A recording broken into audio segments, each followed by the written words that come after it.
Imagine if your city suddenly froze, the temperature dropping by 80 degrees Celsius and killing over 90% of the world's population. After weeks of freezing, the survivors who remained in their homes found their water and electricity cut off.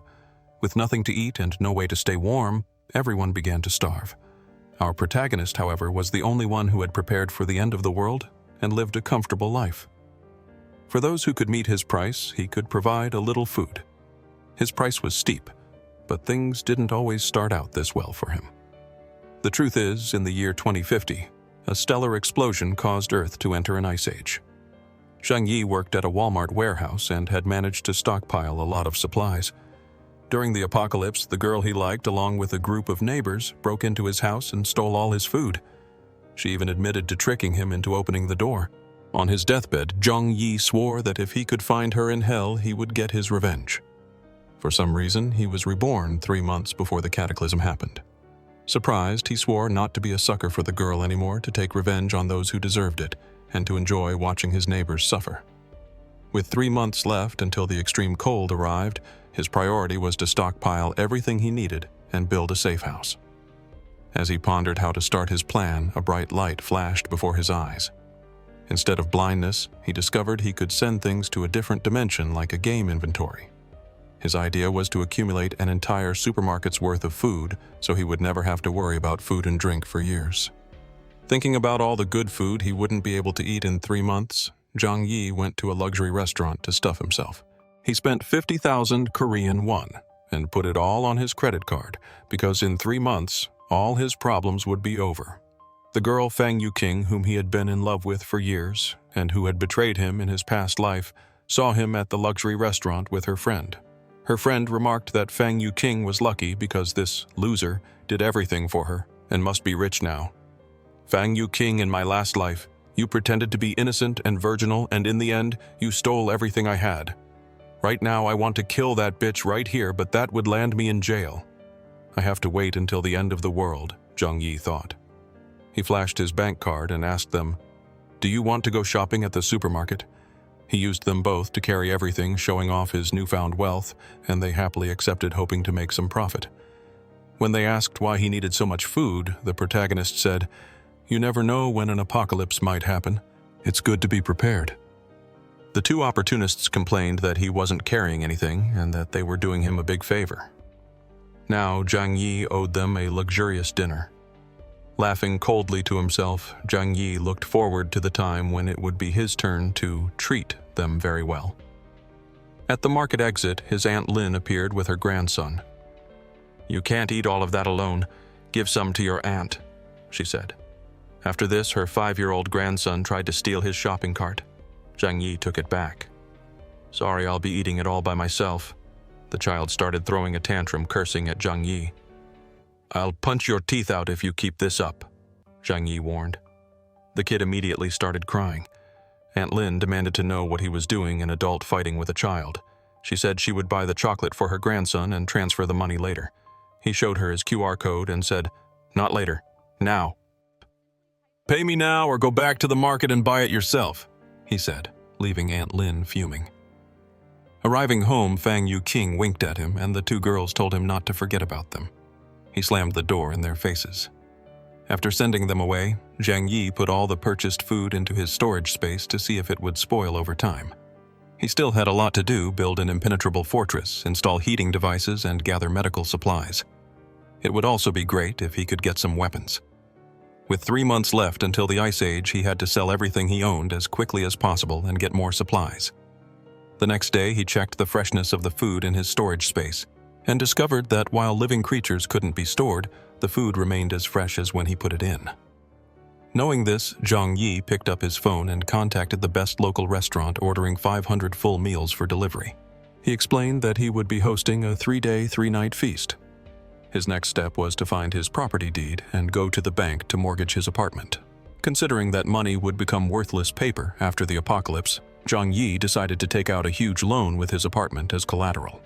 The manager warned that the interest rate would be high, but Zhang Yi just rubbed his hands together, indicating that it didn't matter. He got 9 million and would have to repay 30 million in 3 months or lose his house and car. Next, he went to the best security company. A business manager asked if he needed help. Zhang Yi shared his idea of building a safe house for the apocalypse. The manager presented various plans, but Zhang Yi was not satisfied. He declared that the house must be reinforced with aviation-grade materials, the balcony must use bulletproof glass, and it needed an air filtration system and a 360-degree blind spot-free monitoring system. The front door had to be made of the same material as a bank vault door. He also asked the manager to find a way to obtain some weapons. The business manager was surprised by these requests, but said he could get everything except the weapons. Zhang Yi concluded that this would turn his house into a fortress. The final plan cost 8 million. After paying the deposit, he told them to start work immediately. He still needed weapons for self-defense. He called the owner of a hunting club and managed to get some crossbows. As soon as he returned home, the 500 meals he had ordered arrived on several trucks. This caught the attention of many people in the neighborhood, as delivery trucks from a 5-star hotel were a rare sight and the order must have cost at least 1 million. Wasting no time, Zhang Yi put everything into his storage space. He wouldn't need to worry about food for years. The next day, workers from the security company came to start building the safe house. This attracted the attention of many neighbors who mocked Zhang Yi, asking if he had taken the wrong medication. He didn't care. When the end came, they would find out who the real joke was. Zhang Yi then went to the manager of the company where he worked and bought a portion of their medical supplies, offering double the market price to have priority. Then he transported everything home little by little. His recent stockpiling also caught the attention of Fang Yuqing, who asked if something was about to happen, mentioning that she had been thinking a lot about him. The protagonist ignored her fake concern, leaving her angry. Zhang Yi, the suck-up who used to do everything she asked, was suddenly ignoring her. Her friend simply laughed, stating that if something big were happening, the government would have notified everyone. All she had to do was win over the nouveau riche Zhang Yi so they could benefit. After weeks of work, Zhang Yi's safe house was complete. The company had also installed surveillance systems on every floor of the building. Zhang Yi was very pleased. Now only one last batch of supplies was about to arrive, several trucks of drinking water. One of the delivery drivers was his Uncle Yu, who lived in the neighborhood. He was curious why his nephew had ordered so many gallons of water. In his past life, Uncle Yu was one of the few people who had been kind to Zhang Yi. So he whispered to his uncle, "Uncle, the weather this year is going to be very cold. You should stock up on supplies to prepare as soon as possible." Hearing this, Uncle Yu was skeptical, but seeing Zhang Yi's serious face, he couldn't help but take it to heart. In the following weeks, Zhang Yi spent his days spending all his money stocking up on more supplies and practicing with his crossbow. With only 3 days left, the weather was already becoming abnormal. The final moment arrived. At his job, where he was the stock supervisor, Zhang Yi made tea and invited all his colleagues for a drink. An hour after they drank it, they all passed out. After turning off the surveillance cameras, he calmly began to steal all the resources from the Walmart warehouse, fuel, food, and equipment. He quickly emptied the entire warehouse. One of the boxes caught his attention, cold resistance equipment that could withstand temperatures of 100 degrees C. To complete his perfect plan, Zhang Yi also drank some of the special sleeping tea and joined his colleagues. 2 hours later, he was awakened by an employee yelling that they were screwed. The warehouse had been robbed. Hearing this, he pretended to be surprised. "How did all the warehouse products disappear?" The manager called him, asking about the theft. Knowing that the entire warehouse was emptied without a trace, and that even the cameras saw nothing, the manager immediately accused the supervisor of planning the crime.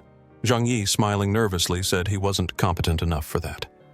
Everyone was taken to the police station for questioning, but nothing was found. How could they find out that the warehouse had been teleported? After the interrogation, the police officer told them not to leave the city as everyone was a suspect. Maliciously, Zhang Yi replied that he wouldn't even leave his house. This incident on December 10th made news in the city. No one could believe that tons of supplies had disappeared without a trace in less than 3 hours. It was also on this day that heavy snow began to fall. Zhang Yi knew this was the beginning of the cold apocalypse. 3 days later at home, the shockwave from a supernova explosion brought catastrophe to the entire planet. The temperature started dropping rapidly overnight. Looking at the heavy snow through his window, Zhang Yi said, "This time the story will be different." The people in the apartment owners' group chat were nervous, as it was the first time they had ever seen so much snow. Observing the chat, Zhang Yi knew that for many people, This would be the first and also the last time they would see snow. In his past life, the blizzard lasted for 3 whole months, and the temperature kept dropping, causing many people who hadn't stocked up on food to freeze to death. On the second day of the freeze, the snow at the entrance of the residential area had already piled up to a height of 1 meter. Even with heaters on maximum, people shivered from the cold inside their homes. However, Zhang Yi, who had prepared several pieces of high-end heating equipment, was warm and comfortable. After a good night's sleep, he was awakened by his phone. It was a call from the naive Fang Yuqing, asking if he knew about the temperature drop when he was stocking up on supplies and why he hadn't informed her. The girl who supposedly liked him so much was now freezing cold and eating instant noodles. Hearing this, Zhang Yi laughed and hung up on her. The damn girl got angry and shamelessly sent a text asking for food. Reading the message, Zhang Yi decided to troll her a bit. He sent her a photo of a steak and wine which she immediately recognized as top-quality Wagyu beef and a very expensive French wine. At that moment, her urge to have some became overwhelming, and she asked if she could eat and drink with him. Zhang Yi's response was simple: if she wanted some, she could go to the market and buy it herself. Despite her anger, she calmed down, knowing she needed to please Zhang Yi to get into his apartment. After that, he just ignored her and went back to enjoying his meal. It was then that he saw a show unfold on the building's surveillance cameras. Aunt Lin, the building manager, was telling everyone in the group chat not to panic. She claimed the extreme weather would last 2 or 3 days at most, and that the neighborhood committee would help everyone. Aunt Lin warned that excessive hoarding was prohibited and would be reported to the authorities. However, one person spoke out, questioning how she could be sure the snowfall wouldn't last long. Other residents chimed in, stating that if they ran out of food, Aunt Lin would be responsible. Aunt Lin then declared that the neighborhood committee would take full responsibility. To divert attention, she pointed the finger at Zhang Yi, telling him not to cause trouble. He didn't care about the threats and went back to his super safe house. A week passed, and the snow kept falling. In the building's group chat, Aunt Lin asked Zhang Yi, who was young, to clear the snow from the building's entrance. He replied that it was useless, like trying to empty a river with a bucket. After refusing her request, Zhang Yi suggested she ask the rich people in the neighborhood for help. Furious, she was clearly just trying to pick a fight. Angrily, she announced, "On behalf of the neighborhood committee, this is an order. Whoever opposes it will be blamed for any problems." Questioning why she didn't call on the rich to do the heavy lifting, he proposed that Aunt Lin ask Chen Jiang, a construction boss with employees, or Xiang Tian, a rich guy who could afford to pay for help. Zhang Yi's post shattered Aunt Lin's authority in the group. Cursing as she read the messages, she decided to call out both rich members, tagging them in the chat and ordering them to help clean the snow. Upon seeing the message, Chen Jiang immediately got angry with both Aunt Lin and Zhang Yi for ordering him around. Xiang Tian sent an audio message claiming he was too busy, followed by a photo to prove it. Aunt Lin was furious with the rich guy's response, but didn't question it. Instead, she just accused Zhang Yi of causing all the confusion. Zhang Yi didn't bother to reply and ignored the rest. So furious that she called him personally to complain, Aunt Lin was met with a chilling threat. "If you keep spouting nonsense and bothering me," he said calmly, "I will kill you." Trembling with fear, she hung up and went silent in the group chat. While he was eating, a loud noise came from his front door. Chen Jiang was outside shouting, "You were acting all high and mighty in the chat, turning people against me. I'm going to kill you now, punk." Zhang Yi grabbed his crossbow and went to the door. While Chen Jiang was kicking it, Zhang Yi aimed through the mail slot. "Who's going to kill whom first?" he asked coolly, before firing an arrow that struck Chen Jiang's shin. Through the peephole, he watched the arrogant thug groan in pain on the floor. No one would have imagined that the quiet, honest boy would have the courage to react like this. Chen Jiang didn't know this was just the beginning of Zhang Yi's revenge. In the freezing cold, Chen Jiang could die from infection if the wound wasn't treated. Struggling to the elevator, he couldn't believe this kid would do this to him. Zhang Yi actually wanted to kill him. Realizing this, Chen Jiang panicked and called for an emergency, but due to the snow, no assistance was possible. He had to treat himself. Taking advantage of his numb leg, he pulled the arrow out and then grabbed his phone to send a threat in the owner's group. "Zhang Yi, you watch your back. I will kill you." Fearlessly, Zhang Yi responded, "Come here again, and I'll finish the job." This conversation horrified the onlookers in the chat. No one had ever dared to confront Chen Jiang directly. Furious Chen Jiang called all his employees. In no time, a mob of men, each armed with a makeshift weapon, arrived at his house. A man nicknamed Baldy led them to Zhang Yi's door. "Zhang Yi, you offended our big bro. Today is the day you die." Attacking the door, which he assumed was wood. Baldy's sword broke and he was sent flying. Scared, Baldy shouted, "This door is made of pure metal. How many enemies does this kid have? His house is more protected than a bank." Watching on his security cameras. Zhang Yi noted that they seemed weak and hungry. As the group grew angrier, he had an idea. He grabbed a water hose, connected it to his kitchen tap, and fed it through the mail slot. Seeing the opening and not an arrow, the workers thought it was safe. Suddenly, the hose sprayed freezing water on all of them. Many fell to the frozen ground, while only a few managed to escape. Zhang Yi was quite satisfied. In this cold, freezing water was more dangerous than a weapon. In Chen Jiang's apartment, the three who escaped huddled together, trembling. "What happened?" he raged. "A whole group of you couldn't get one boy." They explained that Zhang Yi had a burglar-proof steel door and sprayed them with cold water. Chen Jiang ordered, "He can't hide in there forever. Put some men to guard his door day and night. The moment he leaves, grab him." At the building's entrance, Uncle Yu led a few people to clear the snow, hoping to dig a path to the supermarket. But they soon realized, just as Zhang Yi had said, they couldn't dig faster than the snow fell. They gave up and returned. Watching this, Zhang Yi knew that human power was no match for a disaster of this scale. Even as the television reassured citizens, he was the only one who knew that 95% of the global population would freeze to death. His former crush, Fang Yuqing, sent him a message asking if he was okay. If she hadn't betrayed me, she could be here in luxury, he thought. "I'm fine," he replied. "I'm out of food," she said. "You bought so much stuff." "Give me some and I'll treat you to dinner later." Slightly annoyed, Zhang Yi sent a photo of a lobster. "Sorry, dinner is already being served." Seeing this, she got annoyed, thinking that this was why he was single and that his chances with her were over. Her best friend then messaged him, "You made Fang Yuqing sad." Seeing this, Zhang Yi thought the drama was weak. The friend gave up. "The snow won't last long. Why can't you help your lovely neighbors? You might even win Fang Yuqing over." Zhang Yi ignored her, responding with just an "oh." This pissed off the other girl too. This loser suddenly turned into some alpha male red-pilled Sigma she thought completely bewildered. They had an idea if this loser wouldn't serve them anymore, they could use another one. Fang Yuqing called another admirer, Zhou Ping. He came running with a big bag of supplies, saying it was all the food he had. As soon as they had the bag, her friend slammed the door in the poor guy's face. Fang Yuqing didn't even care. She was just thinking about getting revenge on Zhang Yi for ignoring her. 5 days passed, and the snow kept increasing. As Zhang Yi ate a piece of chicken, the real drama began. The entire building went dark. The electricity was out. Soon, neighbors came out of their homes asking if anyone had power. With the electricity gone, the heaters stopped working. It was getting cold enough to die. Before finishing his chicken, Zhang Yi casually picked his teeth and switched on the generator he had procured from the warehouse. Aunt Lin, the committee member, trembled as she held her grandson.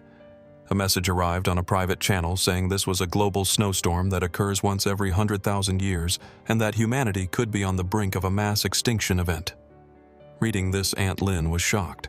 She then devised a plan she needed to make all the residents give up their food before they received this news. Aunt Lin posted a message in the owners group. "Don't worry, this disaster is temporary. The authorities have issued an order. Because of these extraordinary circumstances, the neighborhood committee will manage all supplies. Those who do not cooperate will be arrested." Seeing this, everyone became dissatisfied, especially Chen Jiang, but even he had to obey a police order. Aunt Lin continued, "The committee has decided to collect all supplies from each owner and distribute them equally to help everyone overcome this crisis." Upon seeing this, Zhang Yi remembered she had done the same thing in his past life, stealing food from all the residents. Aunt Lin's mistake was sending a private message to Zhang Yi. "My nephew," she wrote, "I know you work in a warehouse. I saw you buy 3 truckloads of stuff. You must have a lot of food. It's your turn to do your part." Angry Zhang Yi immediately replied with a public audio message for the whole group to hear. "You old liar. I ate too much and ran out of supplies. When you collect from the building, come share some with me." Hearing this audio, the old woman almost had a heart attack. He had ruined everything. But realizing she and her grandson were in dire straits and depended on him, she calmed down and responded kindly. "This is an order from the organization. You have to obey. After the snow passes, I will report your good deeds." If Zhang Yi hadn't died in his last life, he might have believed her. Instead, he replied while picking his teeth. "Auntie, I'm not lying," Zhang Yi replied sarcastically. "I have nothing to eat at home and I'm hungry. How about you send me some instant noodles, please?" Upon hearing this, Aunt Lin couldn't hold back. "Refusing to surrender your supplies is the same as going against the organization. I will definitely report you." Zhang Yi simply dismissed her, saying she was powerless. This made Aunt Lin so nervous and furious that she slammed her phone against the wall. Having failed to get any advantage over Zhang Yi, she focused on the other owners. If she could deceive just a few of them, it would be enough. 2 days later, thanks to her lies, several owners had sent their supplies to the old woman's house. Seeing this, Zhang Yi thought they were all fools for believing anyone in this post-apocalyptic world. After some time, people realized that the world was in chaos. With not enough food, they could only wait to starve or hunt for more. Many owners began tagging Aunt Lin in the chat, asking about the supplies that were supposed to be distributed. "Many of us have no food at home. I want food or I'll eat you," one person wrote. The crooked trustee responded by mocking them. "You idiots. These supplies were obtained through my hard work. Why should I give them to you?" At that moment, her phone rang. Seeing that it was Chen Zhang, she began to sweat. "What do you want with an old lady like me?" Chen Zhang said coldly. "Aunt Lin, you really tricked everyone and took their supplies to your house." She feigned innocence, saying it was an arrangement by the community committee and she was just doing her duty. "Perfect," Chen Zhang said. 10 of us are waiting outside for you to distribute the supplies." Hearing this, Aunt Lin tried to argue. "These supplies haven't been sorted yet. Some owners still haven't handed theirs in, so we can't start distributing them." "All right then." Chen Zhang, along with his starving companions, stormed her house. There was no law in this chaos. He smacked the old lady across the face. "Today I will be the justice." Meanwhile, Zhang Yi watched everything on his surveillance cameras, calmly eating a sausage. He even had the idea to record the action at Aunt Lin's house and share it in the building's group chat. Seeing that they were going to take all the food, Aunt Lin tried to stop Chen Zhang. "Some of these supplies are what I personally stocked. Without them, how will my grandson and I survive?" "Screw that," Chen Zhang said, kicking the old lady aside. The grandson, in shock, grabbed a bread knife to defend his grandmother and stabbed one of the men in the crotch. After the man yelped in pain, a worker kicked the boy hard in the chest while the others laughed. Chen Zhang showed no concern. "This is what she deserves for deceiving us. We're just delivering justice." And through the residents' group chat, others who were watching the video also applauded. "You old liar, that's how you deal with scammers." They wrote thanking Chen Zhang. Seeing these messages, Zhang Yi thought, "These idiots don't understand the real problem. Today, Chen Zhang invaded Aunt Lin's house. Tomorrow, he might invade yours." But since it posed no risk to him, he didn't care. His steel door would never fall to these thugs. After a while, Aunt Lin was begging for help in the group. "Does anyone have hemostatic drugs, wound medicine, or antibiotics? My grandson was injured by Chen Zhang. Dr. Xiao urgently needs these for his surgery." Upon hearing this, Zhang Yi's eyes widened. Dr. Xiao was a kind doctor in his past life. Aunt Lin promised immense gratitude to anyone willing to provide medicine, but all she received was silence from the residents. No one wanted to help. Zhang Yi simply thought it must be karma. Outside, the snowstorm had lasted for over a week. The entire ground floor was covered in snow. Even if the boy was saved by the doctor, how would he live without food? The news had finally confirmed it was a global snowstorm that occurs once every 100,000 years. In some northern cities, the temperature dropped to below 100 degrees. Many residents who tried to evacuate south ended up freezing to death on the way. In the residents' group, Aunt Lin started begging again. "My dear grandson has been hungry for 2 days. He's just a child. Are you going to sit there and watch him die?" She was willing to pay for supplies. Seeing this, residents started selling packs of instant noodles for $2,000. Xiang Tian, being a rich and knowledgeable person, started buying food from anyone selling, knowing full well that you can't eat money in an apocalypse. A single mother also pleaded for help in the group, saying her daughter was about to starve. Zhang Yi recalled that this woman and her daughter had survived for a long time in his past life, so he wasn't worried.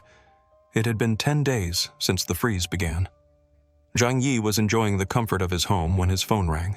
Seeing who it was, he chuckled and opened the video call. "You two seem thinner. Are you eating well?" The sight of the chicken he was eating made Fang Yuqing and her friend drool. "Why do you still have so much food, and why are you sweating in this cold?" Mockingly, he replied. "I have a fireplace. It's very warm. I'm even thinking of going for a run outside to get some fresh air." Drooling, Yuqing said, "You're amazing, Zhang Yi. Can I come over and take a bath at your place?" Without thinking twice, he rejected her. "Is that how it is? It's okay if you don't want to help, but mocking us is not cool. You still think I'm a loser, don't you?" she snapped. "If you want food, go find your rich boys," he said, and hung up. On the other end, Yuqing got so pissed off that she threw her phone. Her friend remarked, "This guy is awesome. It's your loss for not getting with him. He's better than those rich boys we used to hang out with." The two ended up in a fistfight. Meanwhile, the government stopped hiding the news and announced that to conserve power, electricity would only be available at night for low-power devices. After their fight, Yuqing and her friend decided to be more direct.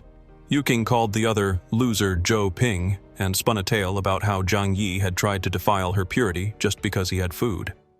Enraged, Zhou Ping said Zhang Yi was a scumbag who needed to be taken down. Yuqing then manipulated him into robbing Zhang Yi's house. In no time, the three of them were at his door, each hiding a kitchen knife.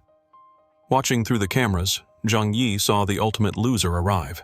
They knocked, asking to exchange some medicine they had for food. Angry at their attempt to trick him, Zhang Yi decided to be aggressive. He grabbed the hose but changed his mind when he saw his accumulated trash bin. His idea was simple. He used the hose to spray sewage on the three of them. "That's the food you deserve," he said. "You can eat that." Furious, Zhou Ping struck the door but didn't even scratch it, hurting his hand instead. Laughing, Zhang Yi spoke through the speaker. "The door is made of steel. You can't open it." After a while, he went to sleep but was suddenly awakened by a gunshot. The law of the jungle was now in full effect. Checking his cameras, he saw that Chen Jiang and his men were going from house to house stealing supplies. He was even sending photos to the building groups, claiming he now controlled the building. A new group was formed where residents denounced Chen Jiang's actions. A retired veteran suggested leading an attack against him, asking for young volunteers and weapons. A woman immediately questioned him. "Aunt Lin stole from us. How can we trust you with weapons?" This divided the residents. Watching the discussion, Zhang Yi decided he should do something. Anyone who went against Chen Jiang would just end up with a bullet in the head. The next morning, a resident who had opposed the veteran was begging for help as her door was being forced open. Soon she was dragged out. Nervous Yuqing and her friend knew they needed a plan. Their idea was to spread the news that Zhang Yi had a stockpile and gather everyone to take over his house. They added him to the new group. "You should join forces with us to protect yourself from Chen Jiang," they argued. Zhang Yi's response was simply to leave the group. This change in his attitude astounded them. They began discussing how to break into his fortress. The man with the glasses said his friend knew how to pick locks. They decided to try placing umbrellas over themselves to avoid another sewage shower.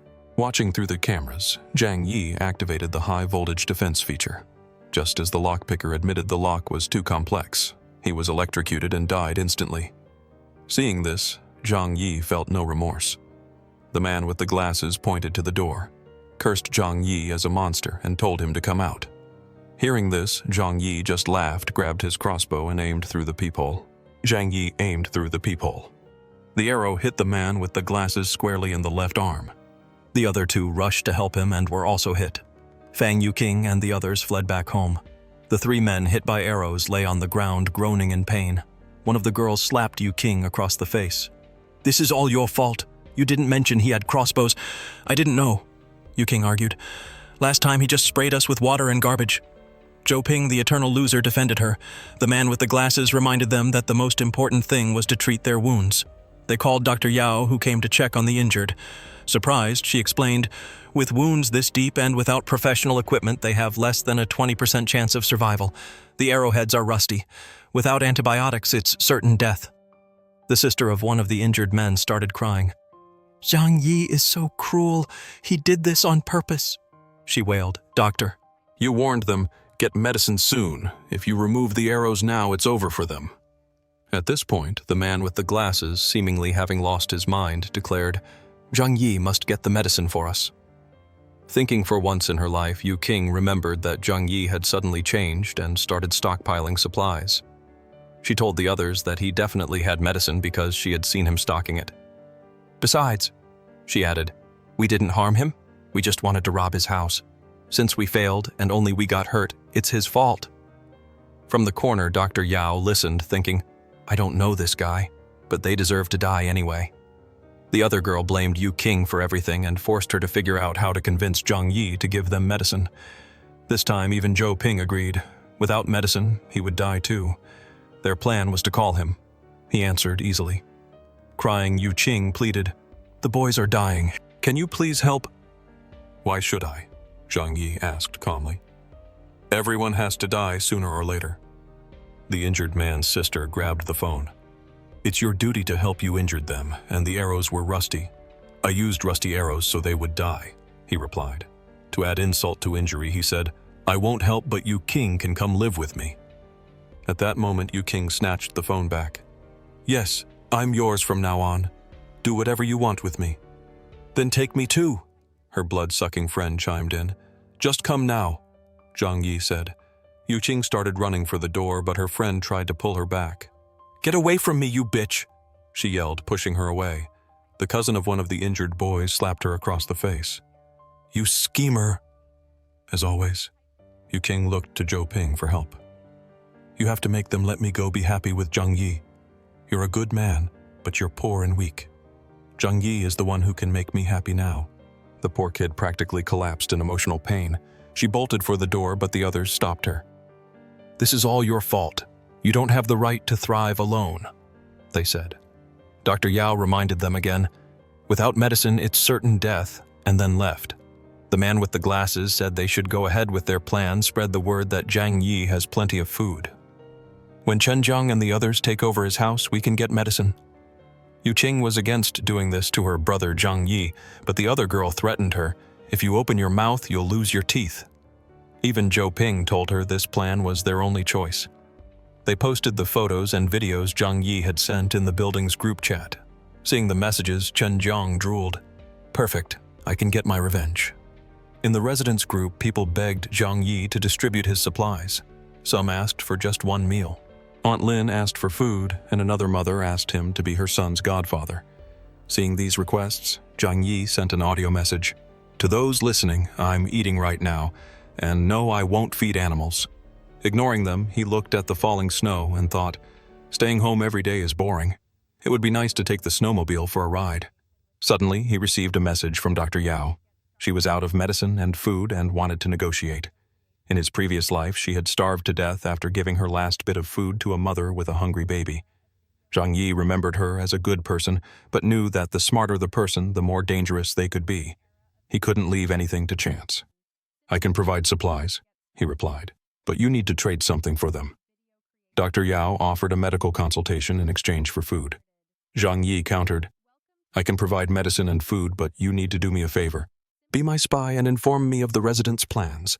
It's your choice, follow the crowd and die or stand by my side. She hesitated for a moment, but decided to accept. Then the man with the glasses sent a final threat. Zhang Yi, where are you? Last chance. Are you going to deliver the supplies or not? Zhang Yi trolled the group, saying his food had just run out. The man threatened him, and soon Chen Jiang created a new group without Zhang Yi planning to unite everyone to steal his supplies.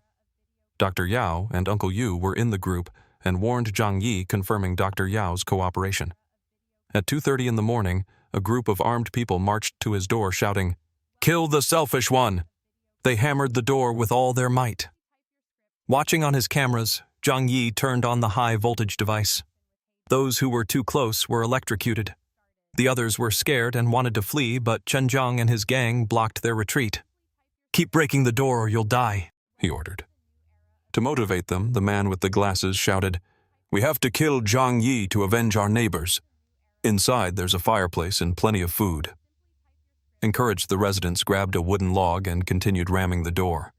Zhang Yi, sipping wine, decided to help. He put on some action music and said it was to motivate them. 20 minutes later, the door was only scratched and the attackers were fainting from hunger and exhaustion.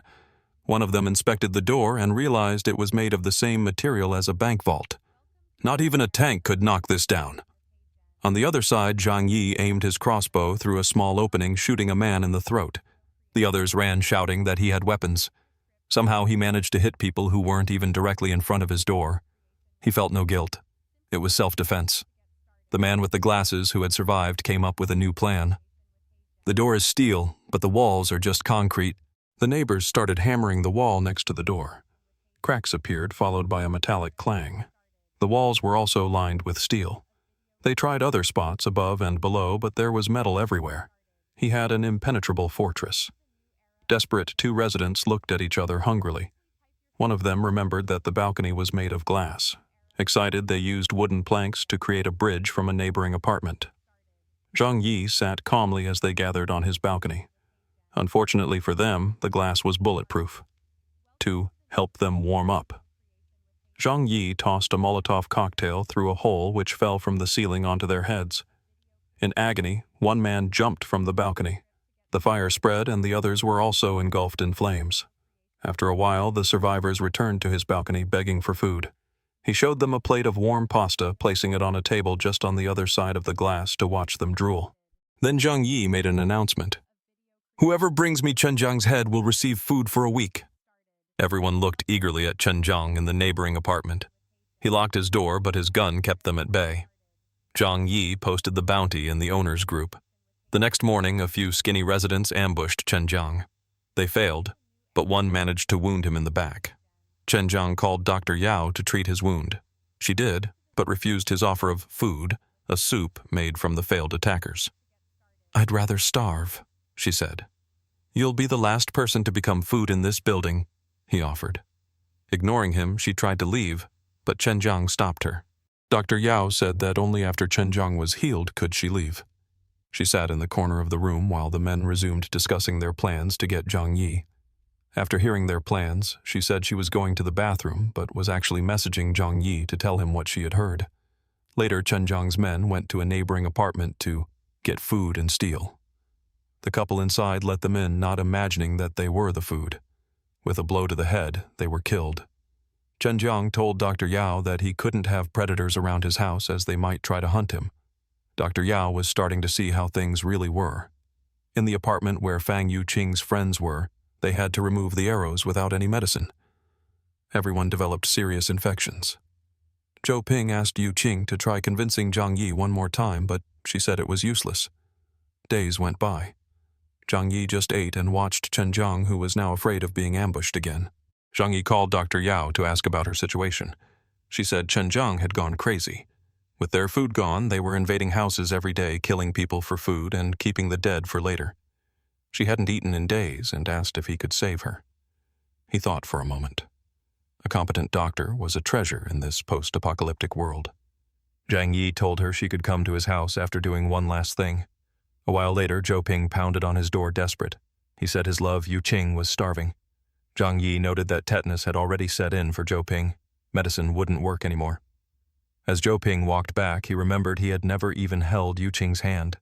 Instead of waiting for death, he ran to her room, knelt down, and asked her to marry him. Disgusted, she shoved him away. The loser grabbed her by the neck, saying they'd get married in hell. She slapped him, screaming that she belonged to Zhang Yi. Zhou Ping replied that he'd have to go to hell to get her then. Back with Dr. Yao, she told the men she would make a decent meal for them. Pleased, they thought she had forgotten her pride. She put something in the soup, stirring well, trying not to vomit. Sometime later, she served everyone. To gain their trust, she served herself a bowl and went back to her room, hoping her medicine would work. She had put a whole vial of sleeping pills in the soup. In minutes, everyone was asleep. Relieved, she messaged Zhang Yi. "Everyone is asleep. What should I do next?" "Take them to the balcony," he ordered. He was watching from across the way. "Are you going to kill them?" she asked, feeling a chill. "More or less," he said, throwing a rope over. "Tie everyone to the balcony railing. You're the one being tested here." After tying everyone up, she grabbed Chen Zhang's gun. Worried, he warned her, "Remove the magazine and throw the gun to me." She tried to bargain, but with the argument that it was her only choice, she obeyed. After examining the gun, he went back inside, grabbed a water hose, and started spraying the balcony. In a short time, Chen Zhang and his men woke up screaming, tied up and helpless.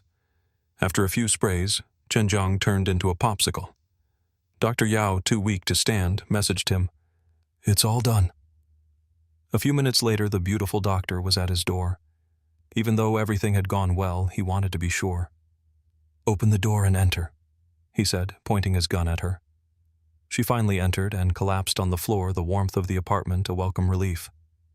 "It's not over yet," Zhang Yi said, approaching from behind. "I have to be sure you're not hiding anything."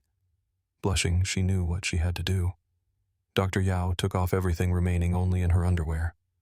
"Perfect," he said, leading her to a room where she could shower and change. While she was in the shower, he confiscated all the items from her medical kit. It was always better to be cautious. Pleasant time later, Dr. Yao emerged in pajamas, a sight that moved Zhang Yi. He had her sit down so he could dry her hair. "I let you in because you're valuable," he said. "But if you don't obey my rules, I won't show any mercy. This will be your room. You are not allowed to wander without my permission." To reinforce their trust, he decided to reveal his secret. "The reason I'm so prepared is because I have a power nobody knows about." He took bread from his dimensional storage in front of her. "If you betray or kill me, you'll no longer have food." Understanding now, she ate the bread and cried with emotion. Now that she was clean fed and hydrated, Dr. Yao would be responsible for all household chores. "What else can you offer?" the scoundrel interrupted. Being an intelligent woman, she knew what he wanted. Now, besides companionship and help with tasks, they would be a couple.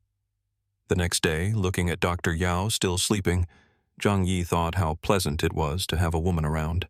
He tossed her one of the special cold-resistant coats. "You still have work to do," he said, handing her a baseball bat. "Go out there and destroy the frozen bodies." Without hesitation, she went and started bashing the popsicles while he filmed her. The purpose of the recording was to send it to the residents group, showing that Chen Zhang was now in pieces. People just praised and celebrated. He then received a call from Yu Qing. "I heard about Chen Zhang's death," she said with a crazed look. "I'm ready to be your woman now."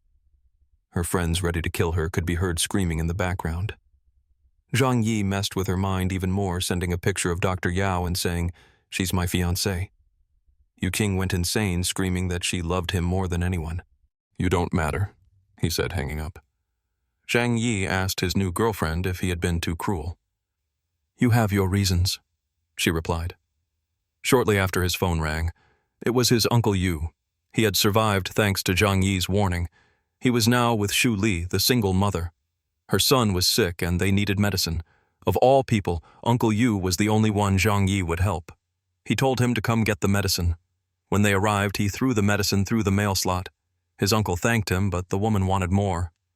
"I know you have a fireplace. My baby needs to warm up." "It's broken," Zhang Yi lied. "My girlfriend and I have to wear 7 or 8 coats to stay warm." "If Dr. Yao is with him, why can't we come in?" the woman insisted. "She's my fiancée, that's why," he said. Dr. Yao blushed. Finally, Uncle Yu had enough and said the medicine was more than enough. After sending them away, Zhang Yi went to rest on his girlfriend's lap. He thought that Shu Li being around could mess up his plans. It was no wonder that when they returned home, Uncle Yu confronted her. "Why were you abusing my nephew's trust? We owe him. He just did it to collect favors later," she claimed. "He's selfish."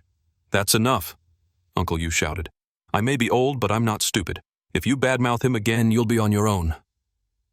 The smart woman let the subject drop. The following morning, people from another building dug a tunnel to Zhang Yi's building. They saw any they encountered as enemies. They were aware of the sturdy door and had brought dynamite. One of them lit it and ran. The absurd noise of the explosion woke Zhang Yi.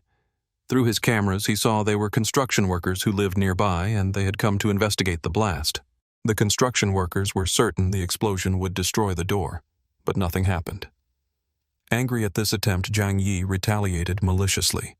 A grenade solved their cold problem. After warming them all up, he used his Glock to put several of them to sleep. His bullets were running low, confirming that people from other buildings must know about his stockpile and were coming for it. These explosions and shots frightened Dr. Yao. Embarrassed, she composed herself and went to do her work. It was now clear to Zhang Yi that he had to take action. In the residents group, everyone was asking about the noise. He said it was residents from another building who had tried to blow up his house, but he had kicked them out. Everyone thanked him. He called his uncle for more information. The group was from Building 26, led by someone named Wang Tianfeng. He had done the same thing as Chen Jiang, taken control of the building and stolen food. Zhang Yi told his uncle that they would come back for revenge, so they must unite the residents to defend themselves. Speaking privately with Dr. Yao, he said the neighbors would stab him in the back if given the chance. She must take on the mission of gathering information about the other buildings together with Uncle Yu. 2 days later, dressed as a maid, she reported everything. The strongest groups were from Building 26 and Building 21. Zhang Yi deduced that the other buildings had already turned on each other and were no longer a threat. Grateful, he told her to continue collecting information. The group from Building 26 returned this time, attacking other apartments and leaving a message, until Zhang Yi comes out, all the residents will die. Soon this news disrupted our couple's exercise. The residents demanded that Zhang Yi take action. Annoyed, he sent a message saying their lives meant nothing to him and they must defend themselves. Shortly after, he called his uncle, saying it was his turn to shine. In the group chat, his uncle said that Wang Tianfeng's gang was only 20 people. If they joined forces, they could fight back. He added that the only one who was young, strong, and well-fed was Zhang Yi, the only one with the strength to lead. Zhang Yi then sent a message saying he would help as long as everyone followed his orders. They accepted. To motivate the hungry, he mentioned there were vehicles that could travel in the snow. If they confronted the group from Building 26, he could fetch food for them all. The neighbors agreed to obey, hoping for food. Now everyone saw him as their leader. As Dr. Yao was about to say she would go with him, he said, "No, she must never leave the apartment." As soon as he left, he made all the supplies in the apartment disappear. He jumped outside from a 4th-floor window. The snow was that high. He took a snowmobile from his dimensional space and rode off. His destination was the Tianhai City Police Station. Inside, he found the officers had frozen to death on the first night. He showed his respect and, after finding the keys, opened the armory. It was a heaven of weapons and ammunition. He put everything into his dimensional space. Next, he needed food for his cannon fodder. He went to a shopping mall, broke in, and stole everything useful.